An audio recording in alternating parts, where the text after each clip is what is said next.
this is a challenge for us, obviously facing adversity here right away, and I know the coaches and the players are working hard to find a way to get out of there. You still have faith that this group can turn it around? There's still time, Patrick?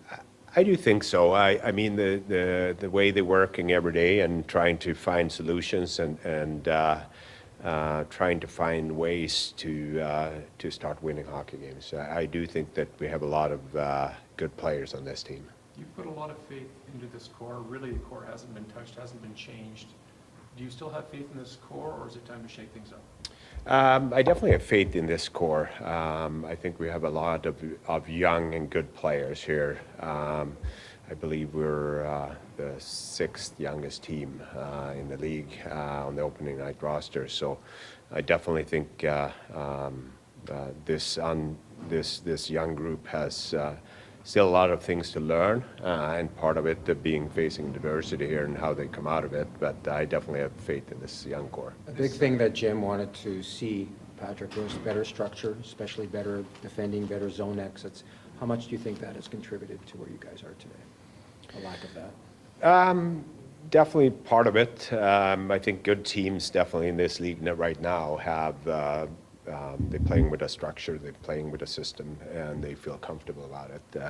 I think that's something that we notified ourselves last year, and we want to continue to build on that and work on that in order to be better. And I know our coaching staff are emphasized on it, and they're looking into it every day and want to improve in that. How long can you afford to be patient, Patrick, when you get maybe to even the 10-game meter? It seems that the league has changed a lot. It used to be that 20-game mark at the U.S. Thanksgiving, reset, look where you are.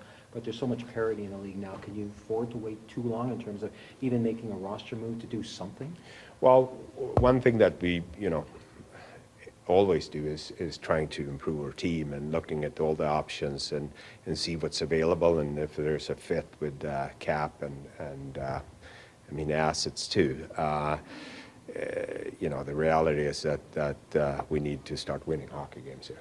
Are you like many that sort of trying to figure out, like, you've been in every game, third periods have just been your undoing for whatever reason? Do you have an explanation, or are you surprised that the team hasn't been able to sort of put 60 minutes together?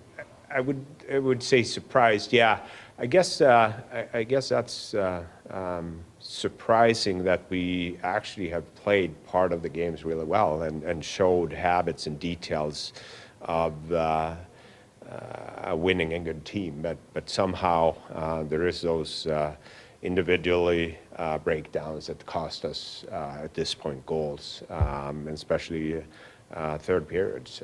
I mean, the road trip was tough, but being up in every game in the road trip and then end up losing, obviously losing a little bit of momentum there.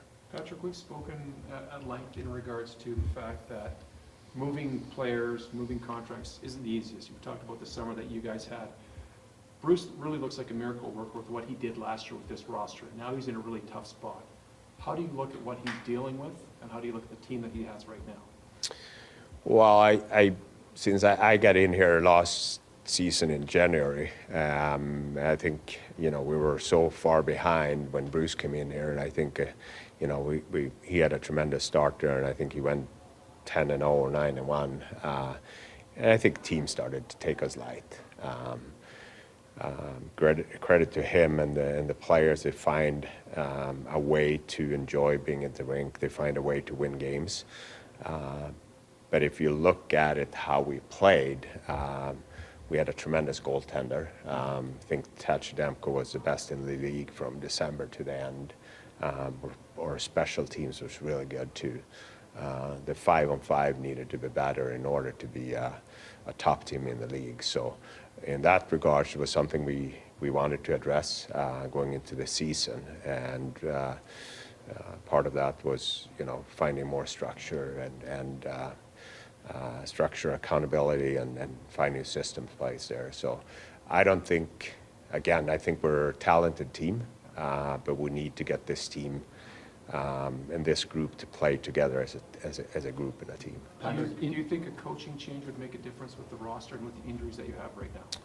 I think every good team is facing adversity, and it's just if you want to be a good team in this league, you got to have the next man up mentality, and I think the players that have been coming up here have shown that they're capable of playing games.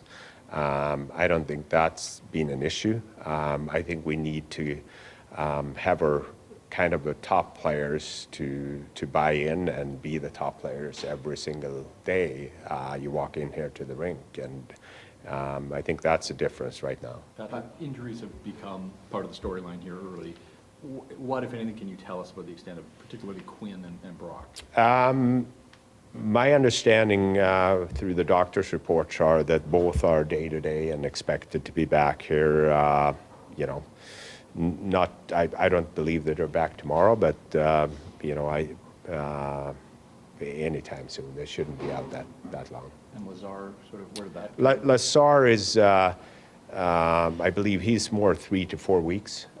He got injured in one of the early games, but been playing through it. And at this point, the doctor's advice was to have him to sit out, unfortunately. Is it safe to assume that the kind of game that Curtis has to play probably maybe led to his injury too?